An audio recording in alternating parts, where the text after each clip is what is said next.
I think what we do really well as a military is it's called PBED, so that prep, brief, execute, debrief portion. So I think debriefing is something that we do really well at. So pulling apart, the flight, the mission, and, not blaming, but working out, hey, what didn't go so well?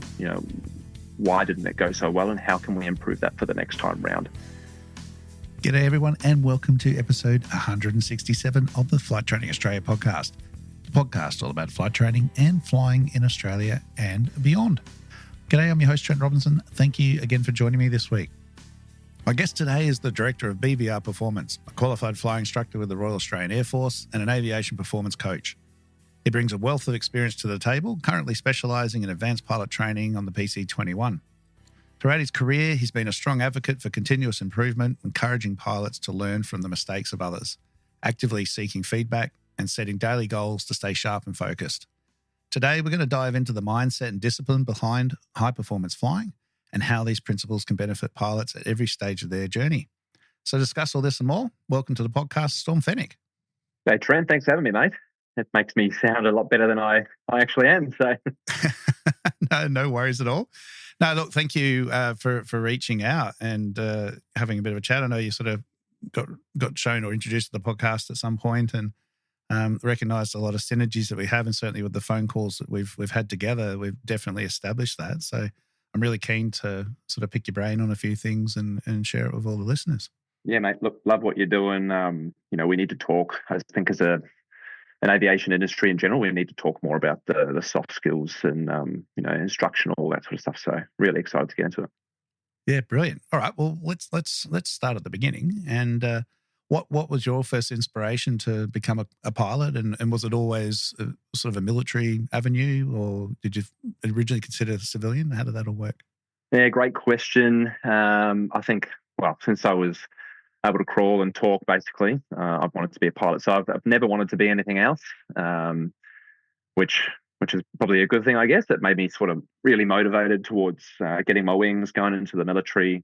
But I probably wanted to join the military from about 10, 11 years old. So up until then, I was just interested in aviation in general. Then I moved over to Australia. So I'm a Kiwi, so don't hold that against me. Moved over to Australia and went to Brizzy and used to watch the F-111, scream up the river for river fire, and that really cemented it for me. And initially I wanted to fly the F-111, but I just wasn't. It had just retired by the time I got wasn't in. Old enough. No, or young enough, I guess. Yeah. I almost wish I was. And I work with people now that flew the F-111. Sounds like an epic aircraft to fly. But I've just always wanted to be a pilot. I think. I always thought pilots were high performers. It was a rewarding career. It was challenging as well. So I always wanted to do something that would challenge me. And it's been a great career so far. Yeah, right. And so the RAF, was that a sort of a funding pathway, do you think, that made that where you ended up going, or? Definitely made it easier. Yes. Talking to a lot of my civilian pilot friends, it's not a cheap endeavor to get into, but it was more the fast jet side of things. Like I wanted to fly fast jets. I wanted to pull 8G. I wanted to go as fast as I could. Like, I've always been a very energetic person, and I saw that as a really challenging pathway. And you ask any of my family or my wife, I have to be kept busy all the time. So it probably suited me. Brain. It probably suited me quite well. But yeah, I think when I sort of got into my teen years, the military, that's all I wanted to do. I just wanted to just get to the fast jet stream. Once I was on course, I just wanted to get my wings. I didn't care as much at that stage because it was a big, tough slog. But I'd say it's just something I've always wanted to do. Yeah, right. And what's the training regime like? Is we all sort of hear that it's pretty tight, and if you don't keep up, you get scrubbed fairly easily. Was that pretty hard pressure to deal with, and how did you find that process? And maybe those around you as well. Probably lost a few colleagues along the way. Yeah, I definitely have. I mean, when it comes to the military, there's a set course. The timeline is the timeline. So I guess along the way, and the whole point of the course being a set structure and a set timeline is to sort of build that resilience a little bit, and a whole bunch of other soft skills along the way, which are great qualities, I guess, of a military officer and pilot as well. So yes, I've had plenty of mates scrub, and as an instructor now, scrub's an aggressive word, but Yeah. we see it often, and sometimes it's not for people. So we've had people take themselves off course because they've realised, hey, this isn't the job I want to do. Otherwise, there might be some deficiencies in the way people are prepping, or the way people are prepping is probably the main point we see a lot of, and sometimes another career might suit them better. So it is a tough course, but I wouldn't change it if I had to go through again. I think it did, it was quite beneficial. Yeah, I know certainly with like the Air Force methodology, and I'm sure Army and for Navy pilots as well, so it's all same sort of thing. But just for the 141 and 142, just because you can't keep up with the course pace doesn't necessarily mean you're not appropriate and suitable to the role. It just means you just need a different style of training delivery. And I mean, high school and primary school is the same, isn't it? It's set up for a certain learning style, and if that doesn't fit, we tend to struggle. Whereas sometimes it's a bit slower paced, and everything's all you need just to make everything click, and you go on to flourish.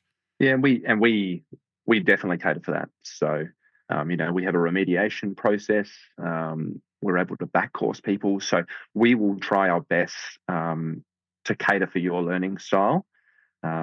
And then we've got a whole bunch of different tools we can, use or put in place in order to get people through. Because in the end, we want pilots. So we're able to cater around the student, which should be the case these days. Yeah. Okay. And so with life in the RAF and that sort of thing, like how often would you be flying whilst you're learning, and how many lessons a day would you be doing, and are you doing all the briefs and that sort of stuff, or is that shared among ground instructors and flight instructors, or is it a very similar process? Great question. There's probably not one answer for that. It's very flexible. It depends. It depends on aircraft maintenance. It depends on the size of the course, the weather, all that sort of stuff. But as a student, we break it into phase 1 and phase 2. So phase 1 on the PC-21 is, learning, going through all that ground school. So they do about 5-6 weeks of ground school. And then from there, they'll go on to the flying phase, where we'll teach them, basic general flying, so general day flying. Excuse me if my terms are a little different from the civvy world. Makes sense. They'll do basic night flying. They'll do basic instrument flying, which is just learning how to fly R&P approaches, and then we'll do some more basic moving into sort of intermediate emergency training. That all takes about 7 months, and they'll fly, anywhere. They'll do about 3 to 4 events a week. It can change. Sometimes you can do 5, 6. Sometimes maybe you just get 1, 2 events. But there's a mixture of ground events as well as so we've got a pretty decent sim setup, and then flying events as well, obviously. Phase 2 then, which was done at 2FTS in Perth, but is now being done at both schools. So here in Sale as well as in Perth. That goes into more advanced day flying, general flying, more advanced IFs, ILSs, TACANs included in night as well. And then we do formation. We do low-level nav, UTC time on target stuff. And then we put it all together in what we call combo flights. So phase 2 tends to be a bit more difficult. We need the students to keep up. We're basically trying to mix everything together towards the end, like a military mission would include. So that will go for about 7-8 months, and that's when they get their wings. And then from there, you'll stream to whatever platform you're interested in, and then if you sort of go down the fast jet route, there's some other stuff you do on the PC-21 as well. Yeah. So what sort of separates? I mean, you mentioned what you want to try and fly. Obviously, you've got to apply for that. But what is the delineating factor of whether you're suitable for fast jets or you end up on everything else that's in the Air Force? So, obviously, the performance on course is an important factor of that. So, making sure you've got appropriate scores, appropriate performance, you're strong, and We don't have to be strong, but we tend to look more at the end of course, like that formation, that nav phase, able to handle the pressure a lot more, which we see in the really advanced IF instrument flying phase. And then that combo phase of being able to put everything together, because that's really similar to what you're going to be doing on the fast jet courses at fast jet squadrons as well. So, yep, obviously scores, performance is a big piece of it. But the other piece which we look at is, those soft skills, being able to handle the pressure, your attitude as well. Like that's really important. We need to make sure that we have people at the squadron who've got, a positive attitude, are willing to admit their mistakes, and I guess improve on that. Now, I'm not saying that that's only applicable to fast jets. That's obviously applicable to all pilots in the RAF. But, we may have someone that's got excellent scores, but a poor attitude. Well, hey, we're not going to take them in that case. So it's not just the performance. Anyway. Yeah, exactly. It should be the case with any role, really. So that's probably the main way we look at it. And I know this sort of question comes up a lot, and I haven't really had a chance to ask anybody. How's it going now with starting out on the PC-21 rather than something slower like, the CT4 that was used before, and even I'm not sure how much faster the 21 is to the PC-9, but how's that working, and is that affecting things, or is it actually working out? Yeah, you should ask my students. Look, there's a couple I've had who have since joined, and I keep meaning to ask, and I just keep forgetting to do it. Good on them, because I went through on the CT4, and that thing would, technically the cruise speed was 120. I don't think I ever got there. I think around 110 knots was what I was looking at, and I never felt like I had enough time to get stuff done before getting into an approach or getting out to the area. So, the PC-21, we're cruising at 240 knots. It's got a V&E of 370 knots. It pulls 8G. It's got a full FMS, hard autopilot. It's a multi-million dollar aircraft with 1,600 horsepower as well. So to jump into that for your first flight, and we have a lot of students who are off the street straight, like this is the first time they've ever done anything in the aviation environment. I can't imagine, how scary and how nervous they must be. But luckily, we have a great setup to get them there. So it's designed around that. Yeah, exactly. And then that's the thing. Like we've often we're doing ab initio and a super decathlon, and go, that's not really fair. And how can you do that? And I go, well, they don't know any different. Yeah, if it's no different to the war days. This is what you learn in, and it becomes the norm, and you adapt. But yeah, certainly 240 knots affects controls. That's certainly something. I'm sure you're not at full throttle, but well, yeah, depends. But if you move the stick an inch, you're pulling a few G's. So absolutely, it's obviously the process is a lot different than when I went through on CT4. Like we've got a lot more involved now. We've got the soft skills portion of it as well. So we talk a lot more about prep, a lot more about chair flying. We give them, there's cockpit procedural trainers so they can go in and, there's a few screens they can play around with the checks. They can play around the screens, they know what stuff does. And plus technology has advanced a lot more since when I went through, and I was just looking at a cardboard bomber, just, pointing at an A3 piece of paper. Paper tiger, whatever. Yeah, they're set up a lot better these days. Obviously, I think air sickness is probably something we have to deal with a little bit more, because you've got an oxy mask on, you've got a full helmet, full kit, G suit. You're strapped into an ejection seat. It's fair enough that some of them experience motion sickness, but again, there are systems in place for all that sort of stuff. So it's going well. Yeah, fantastic.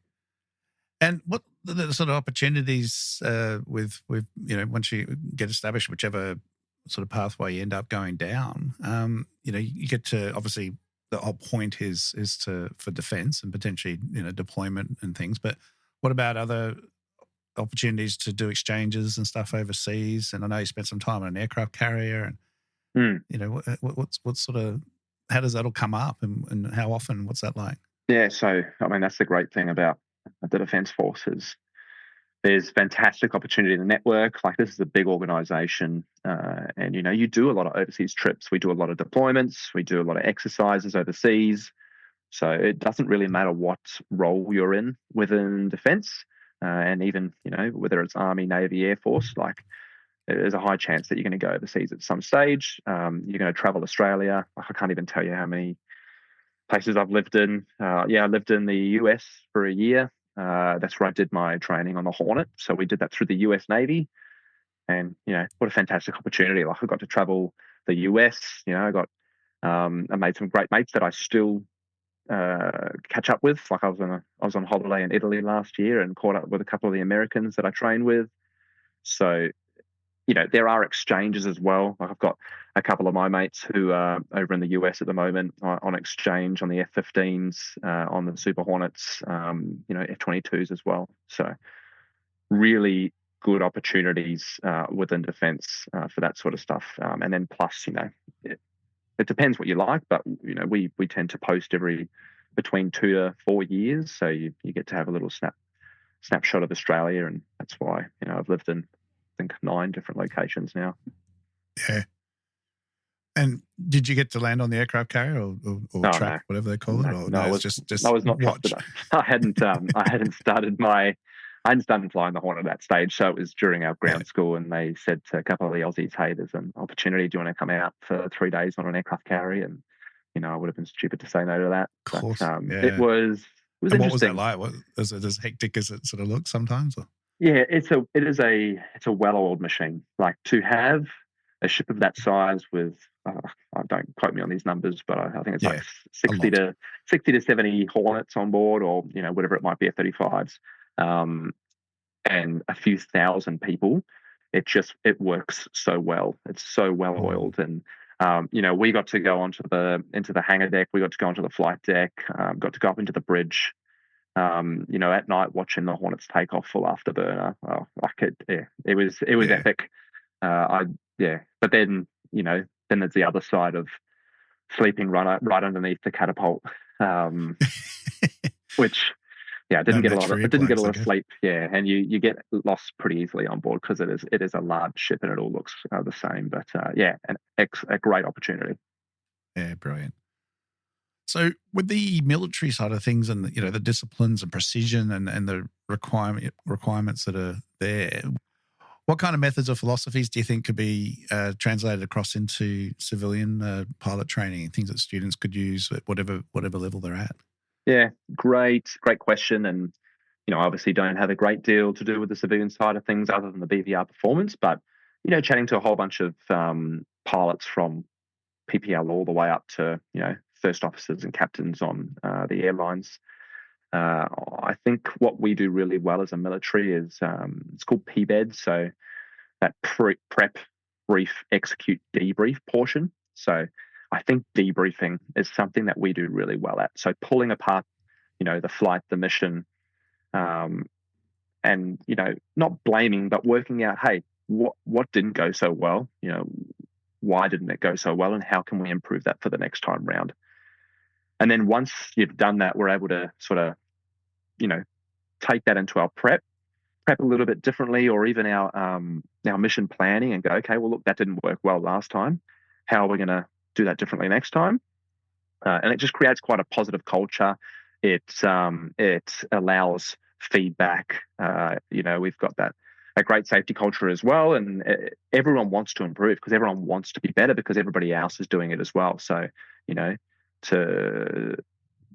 to stay in line with everybody else, you have to be willing to get feedback. You have to be willing to improve. I think that PBED and that debrief culture is really good. And then the other stuff's obviously the way we prep. So the way we teach prep, and we can really deep dive into, I could talk about this for hours. I don't think we have hours, but, looking at... We can do a special edition. Yeah, sure.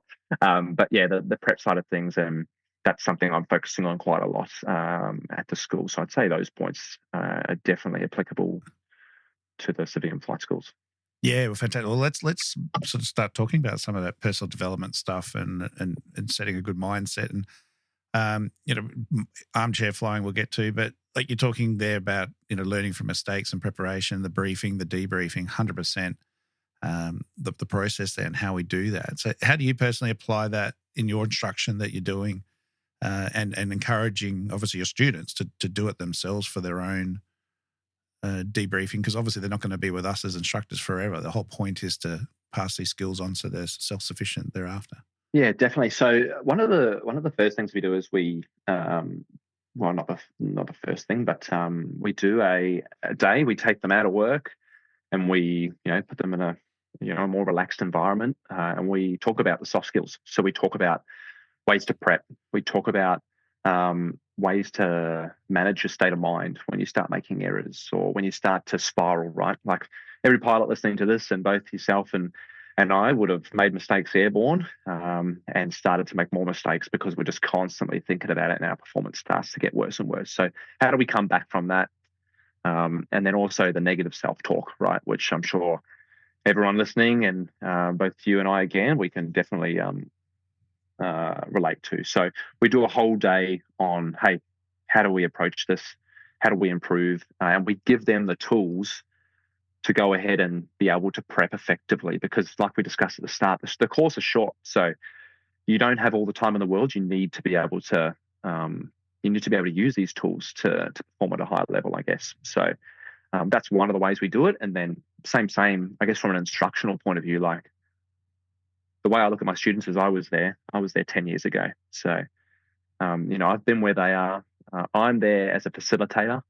So there's no need for me to get frustrated. There's no need for me to hide my mistakes. Like, I'm already a pilot. Like, how is it going to benefit me if I'm hiding mistakes? But if I'm able to admit those mistakes, I'm passing on to the student that it's okay to admit errors. And look, we're always looking to improve. So those are some of the main ways that we'll impart that over to the students. There's the word historically used was always criticism, quite a negative one. And then we tried to put a positive spin on it and call it constructive criticism. I much prefer critique. Yes. But now we're more looking for effective feedback. So how does that, look for you and the tips you've got for, again, instructors when they're trying to debrief a student and build them up? We talk about in PMI all the different methodologies there. And then again, how can civilian pilots, if they're not getting that feedback themselves, what are they looking for to be sort of asking for? I guess a bit of a double-edged question, but what are they looking for to ask their instructor to help get the feedback they need if it's not coming naturally?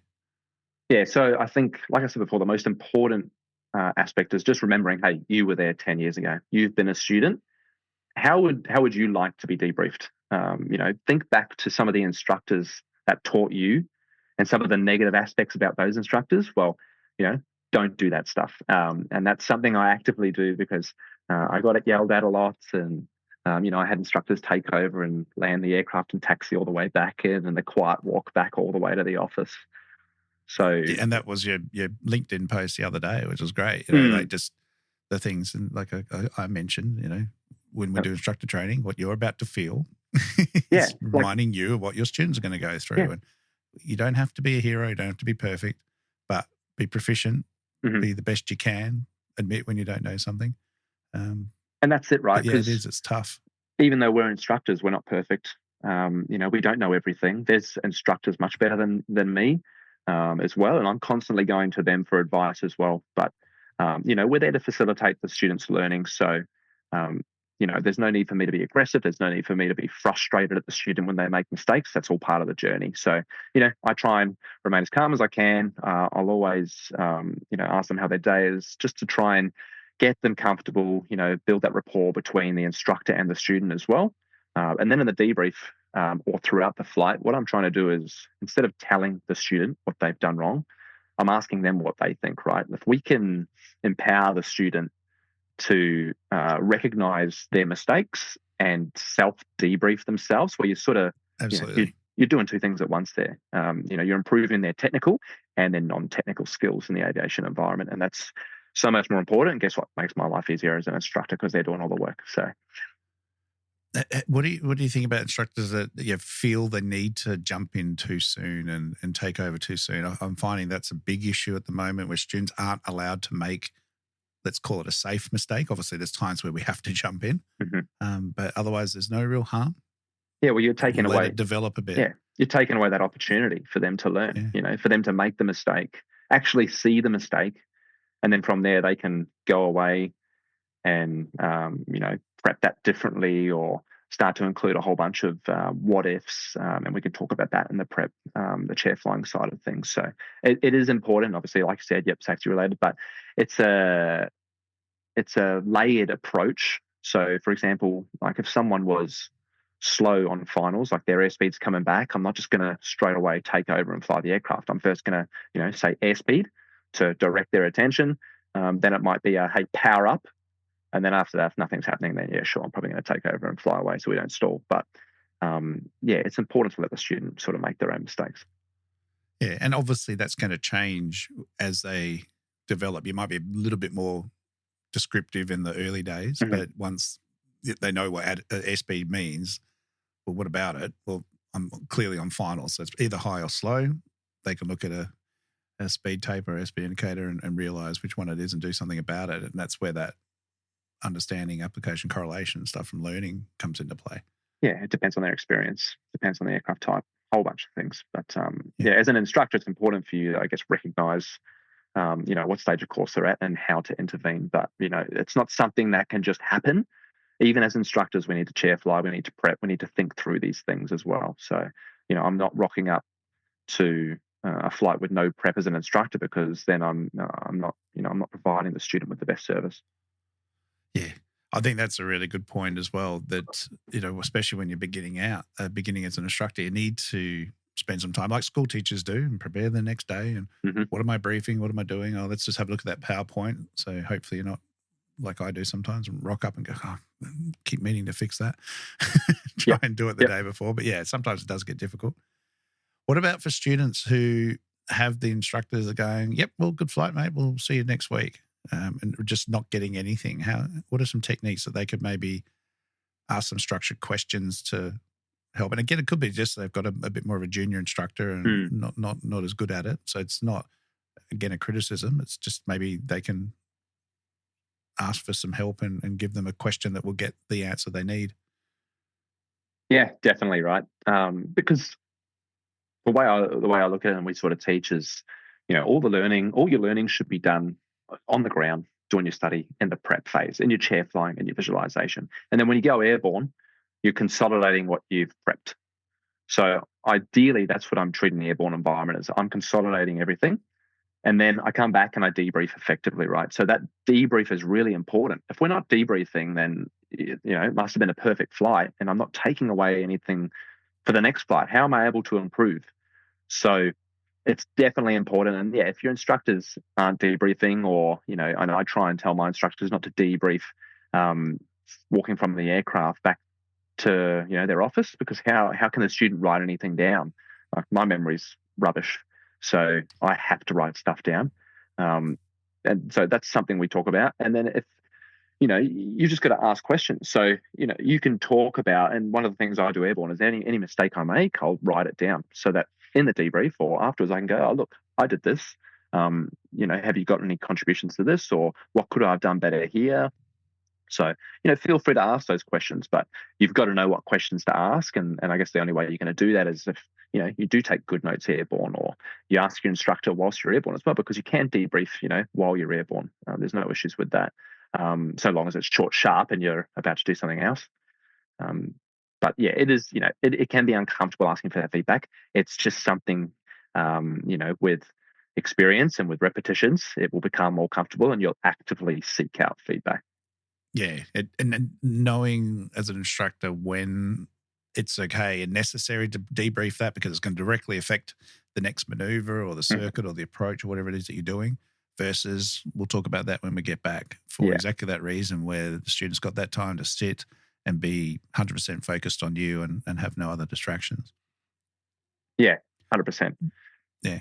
So with that information then, we can practice things, and I talk about this often, and I know it's something you're really keen on with the whole concept of armchair flying. We've mentioned it a couple of times now. So how valuable is that mental rehearsal and that chair flying when it comes to learning procedures and preparing for flights? Like, I've been understanding in the past that you'd sit there almost blindfolded in the PC-9 at the time, but just be able to work through the drills and eyes closed and hands go where things are, so you know where you're looking and touching and feeling, and so don't have to head down and look for the undercarriage lever before you touch it. And how can students use that process to practice anything from a basic training level right through to something more advanced like instrument flying? Yeah. Chair flying is the most important part of your prep. So, And I recommend to everyone listening and all students and even instructors out there that you prioritize this. If you've got 2 hours for your prep or your study, you make sure you prioritize the chair flying. And that doesn't mean you have to do it first. It just means, hey, an hour in, I'm going to have an alarm set and I'm going to stop what I'm doing and I'm going to chair fly. Because in the end, if we can, show ourselves multiple repetitions before we go airborne, if we can, prep all of the errors that we may make and, consider wind, consider different weather and other aircraft, once that stuff happens airborne, once we make those mistakes, guess what? We've already seen it. We've already seen it on the ground. So yeah, visualization, chair flying, if you're not doing it, I highly recommend giving it a go and, make sure that you're not just prepping on a cavalcade day with no traffic. Like, make sure you're chair flying the errors and then going, okay, well, if I do make that error, how am I going to fix that? And then you can even go so deep of, I'm really bad at negative self-talk airborne. Well, okay, why don't I visualize how I'm going to handle that, or how am I going to come back from that? How am I going to regain composure airborne? So it's all stuff we can prep. And chair flying and visualization is really important. Yeah, well, I mean, and like I said, so we can do it from the most basic level of just literally sitting in a chair, working through a checklist, practicing where your eyes are going and what you're looking at. What does the gauge look like? What are you expecting to see on the gauge? Right through to, I guess, the most advanced form of armchair flying is a simulator, isn't it? Yeah. Where we can load all these simulations up and then get all our natural responses and things. And that's the stuff I always talk about is using a simulator. Don't just go fly an approach, get current. Like, give yourself a failure, do a limited panel, or pretend you've got an engine fire, or do something, whether it's a PPL level or an advanced level, it doesn't matter. You can do all these things and 100%. Test yourself out a little bit. Yeah, and that's what I call it's what we call in the military the what ifs. What if this happens? What if this happens? And it's going to depend, I guess, how you prep and how you visualize is going to depend on, how comfortable you are with the aircraft, how experienced you are. So, how I prepped flying the CT4 was a lot different to how I prepped flying the F-18, right? When I'm learning an aircraft, I'm focusing a lot more on the perfect or the actual sequences. I'm still looking at errors and I'm still thinking about that, but not as much as maybe when I'm really comfortable with the aircraft. Well, now I'm only looking at, okay, what if this goes wrong? What if this goes wrong as well? And then you mentioned, the simulator and VR, that's all becoming very popular as well. And, there's obviously positives and negatives to that stuff, but I don't, people say to me, oh, what's the point in chair flying and visualizing when I've got the sim now? I still think that there'll always be a need for you just to close your eyes and sit there and have to think through things. Like, I don't think there's anything as powerful as that. Yeah, well, I think the probably one of the best examples to highlight that is when you take them out of a simulator or an aircraft. And I ask the question, just basic instrument flying. Right, so just tell me what the six pack is. They just go blank. Six instruments they've been looking at now for some 100, 150, 200 hours, and they can't even do the six in order. And I think that's part of it, isn't it? By doing that visualization, it's a lot more of a conscious processing of what it is you're doing and what you're looking for, and it is more impactful.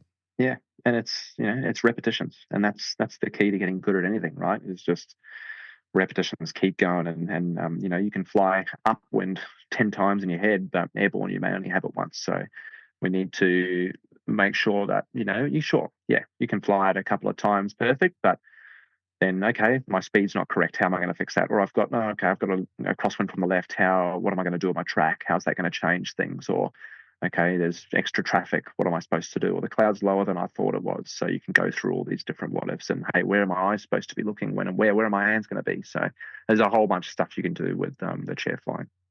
Yeah, and I think ultimately what it all helps do is helps you build capacity. So when we then go flying, and we've got the weather, we've got the wind, we've got the air traffic control, we've got the screaming passengers, we've got the malfunction or whatever, it gives you room to deal with that rather than just peaking on all levels trying to just fly the aeroplane normally. 100%. And capacity is what we're all looking for as pilots, right? The more capacity you have, the better you're going to be as a pilot, ideally, with some other factors potentially. But it all comes back to prep. Definitely. All right, mate. Look, let's talk about BVR Performance and what it is you're doing. So do you want to just tell us a little bit about what it is what inspired its creation, and what you're doing to support pilots and the programs you're running, and we'll go through it a bit. Yeah, nice. So yeah, BVR Performance started that earlier this year, really. So I was chatting, and I have a bunch of civilian pilots as mates, and I was chatting to a bunch of civilian pilots just through LinkedIn. And I put a couple of posts out there, and they said, "Oh, like, we don't do this stuff, or this is lacking." I don't have ways to deal with my negative self-talk, or when I make mistakes airborne, it starts to spiral, or hey, my chair flying is not that good. How do I improve on this? So I just started helping a couple of people here and there, because I'm always happy to network. I'm always happy to help out.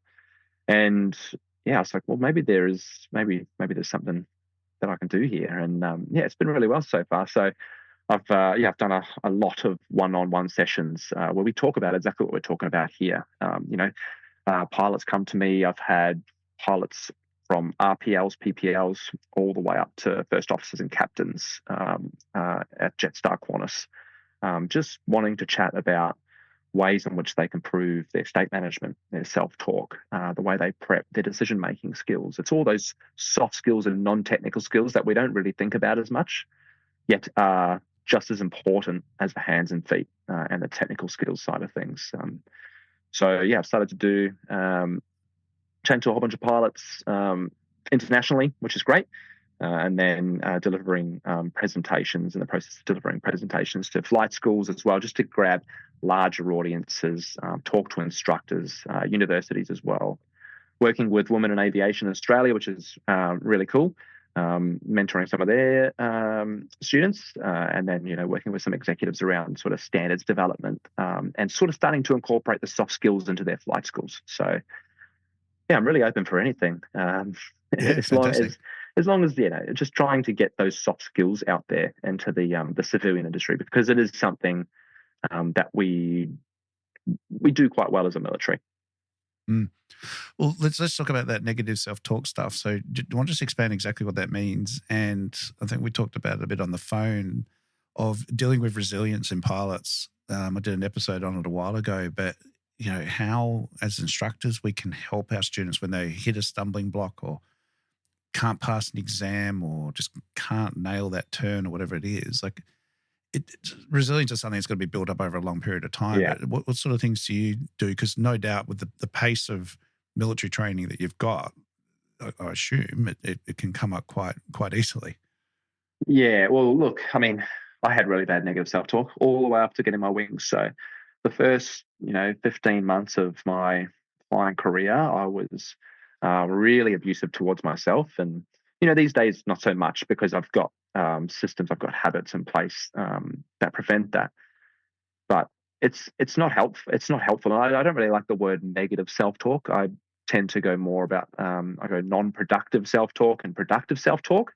And, we're all human. When we make mistakes, you're going to berate yourself. You're going to swear at yourself a couple of times. That's fine. That's normal, right? But we then have to regain that composure somehow. So, put the aircraft straight and level, trim it out, light grip, deep breath, then get into it, right? And there's the way I teach people and the way I've been,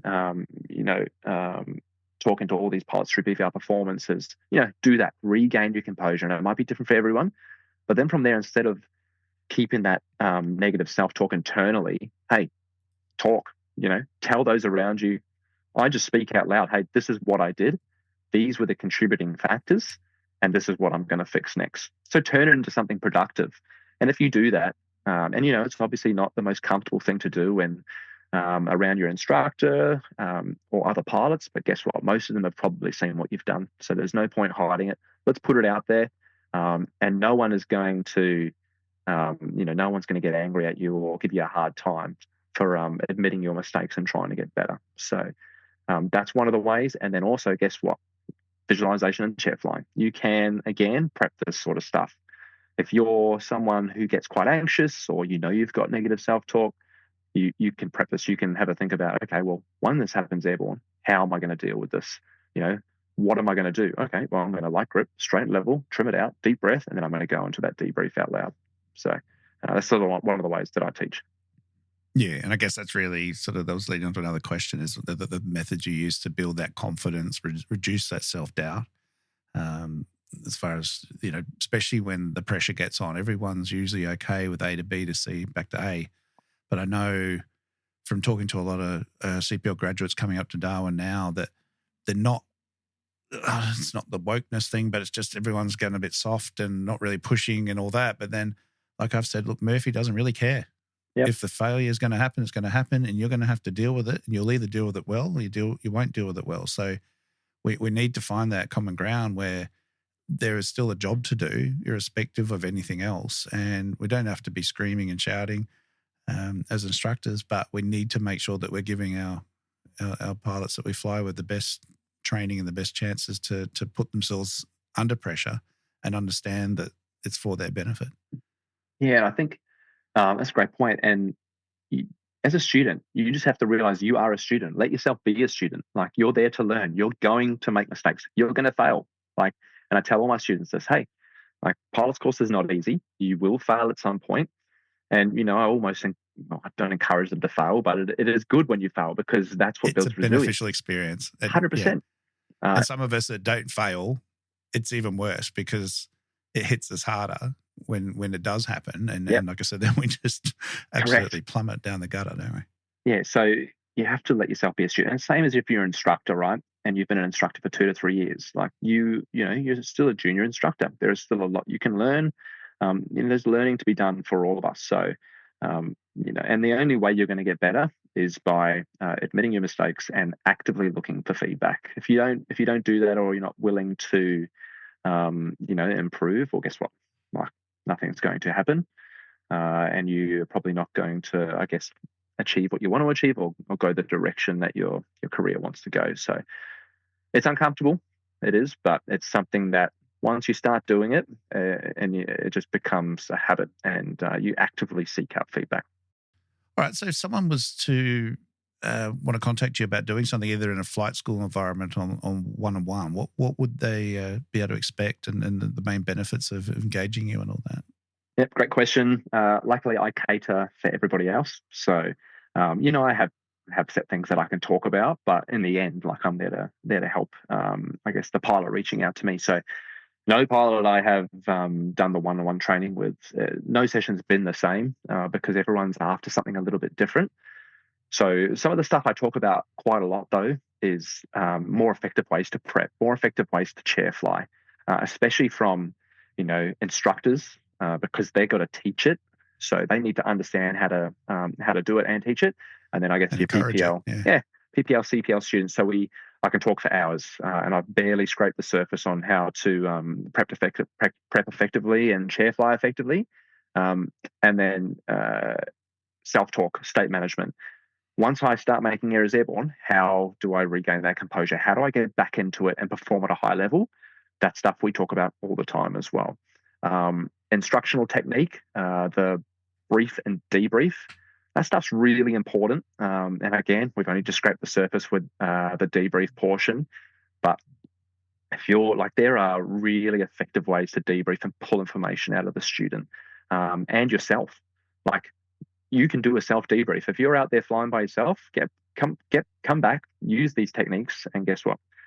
Utilize them in the next flight. So I do a lot of that sort of stuff, and then with the flight schools, talk about that in a presentation sense. But I can sort of split up students and instructors and do different presentations that way, and talk to a bunch of the executives on standardization and ways to just teach this and include the soft skills into not only just the general program, but everyday flights as well. Yeah, that sounds fantastic. I think it's one of those, standardization, I think if someone finally cracks that one to get everybody on the same page, it'll make a fortune. But it's all those processes, I think, that just we all benefit from. And even as instructors, I'll debrief the student, but while I'm doing it, I'm debriefing myself and go, yeah, probably could have done that a bit better, or I should have done this, whatever. We're always having to improve. There's always times. Sometimes we'll get it right, and sometimes it was okay. And I think if we keep doing that and keep pursuing our best self, then it's definitely the way forward. Yeah. Are there any ways anything that you do in the soft skills space that we haven't mentioned today, or anything different? I think you've touched on, again, we're touching on the concept, but yeah, like to go into it all, like I said, we could talk all day, but definitely I think, as far as just debrief points and things, like the guided discussion is always the best way to try and get the student to take themselves through it, rather than me, you did this, you did this, you did this, because I want to know if they recognize what they did they correct it? Did it just happen and it was oblivious to them, or they thought it was acceptable? Because that tells me a lot. That gives me a lot of feedback on where we're at in the phase of training that's going on, and what needs to be improved on or whatever. And if they get it, they're just stuffed up, but they saw it, they knew it, they understood it, great. Okay, that's not a big deal. We can fix that. But if they're just, no, I don't see any problem with my performance, and I'm like, dude, that was like one of the worst flights I've had in a long time. There's a lot of work to do, but it's not just in the physical flying part, it's in the mental approach and the self-debrief. And I think I said to you on the phone, it's so important to develop this early, because I've had people come up to do flight reviews and it's been very average. We've physically done each element on the form and they're going, can I get my flight review now? I'm like, no. Yep. Like, we're not there yet. I wouldn't hire an airplane to your solo yet. Why do you not have this skill set? So a lot of that comes from this development. We're doing more than just flight training when we're issuing a license. Yeah, that's a great point. Letting the students recognize their own mistakes, that's super powerful. And as instructors, it provides so much information for us as well. So yeah.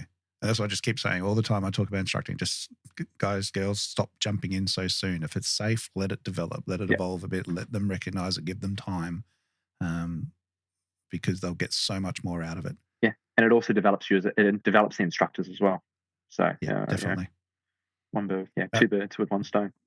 Yeah, one of the best lessons I think you can have is they almost forget you're there, because you're not talking all the time, you're not inputting too much. I mean, obviously do your job, but the appropriate phase of flight. But yeah, just let them work it through. Yeah, great point. Fantastic, Storm. Yeah, that's great. Look, great chat, and definitely keen to talk to you again. And I think we'll get together again in some months' time and talk on a different spin on things. What's the best way for people to get in touch with you if they'd like to talk about your offerings? Yeah, so I'm fairly active, as you said, on LinkedIn. So you can look me up, just Storm, and then last name's Fenech, Fenech. Otherwise, you can shoot me an email, storm@bvrperformance.com. Fantastic. And of course, I'll put all those links in the episode description to go with the episode. Beautiful. All right. Well, look, before we wrap up, a couple of little questions I didn't warn you about. Nice. Here we go. What's the best piece of aviation advice you've ever received? Ever received? I think one of the quotes I got told was imperfect action is better than perfect inaction. So just diving in and actually just giving it a go is so much better than you staying up to midnight just prepping and not getting sufficient sleep type thing. So yeah, just give it a go, dive in. Yeah, that's a good one for me. If I feel a bit tentative sometimes, I tend to just do nothing and don't get anywhere. So that's great. Favorite aircraft you've flown and one you'd love to fly one day? Ooh, favorite aircraft I've flown. Well, I mean, the Super Hornet's probably up there. Super Hornet's definitely the favorite aircraft I've flown. One I would like to fly now, is it achievable? Does it have to be achievable? No, just dream aeroplane. Doesn't matter. I think it'd be the SR-71 or the F-22. SR-71 would be definitely high up there on the list. Yeah, no, that sounds awesome. They're incredible, aren't they? I'd love to see one. I've seen one over in the US in the museum. The Smithsonian. Yeah, correct. Yeah. Amazing. Yeah. Fantastic. All right, and then if you could go back and tell your younger self one more thing, before you started your pilot journey, what would it be? Yep, great question. So if I could go back to BFTS, 2FTS, so my initial phase on the CT4 and the PC-9, I would tell myself, when given the opportunity airborne to take the easy or the difficult option, take the difficult option.